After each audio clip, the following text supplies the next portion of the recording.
Почитувани, веќе 5 дена нема одговор од владата на прашањето на кои невладини организации се префрлени 1 милион евра во предизборниот период и за каква намена ќе бидат користени истите.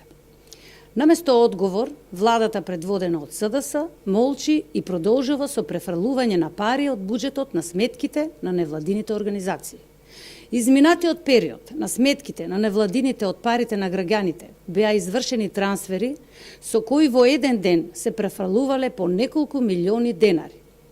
Така, на август од буџетот се префрлени 6 милиона 755 илјади и 730 денари.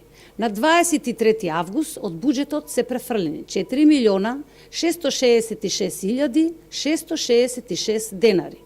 На 24 август се префрлени 1 485 илјади денари, на 31 август се префрлени 3 милиона 350 илјади денари, додека на 20 септември се префрлени 5 милиона 266 илјади 666 денари.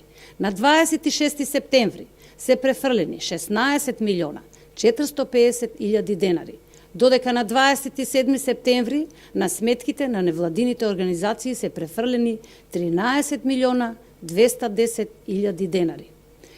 Повторно се прашуваме, СДС го прашуваме, дали се врши масовен подкуп на гласови и дали се прави нов инженеринг за престојните локални избори. Почитувани граѓани, така наречените шарени револуционери, кои сега живеат од парите на граѓаните, СДС и ЗАЕВ ќе бидат казнети на локалните избори кои ќе се случат на 15 октомври. Ви благодарам на вниманието.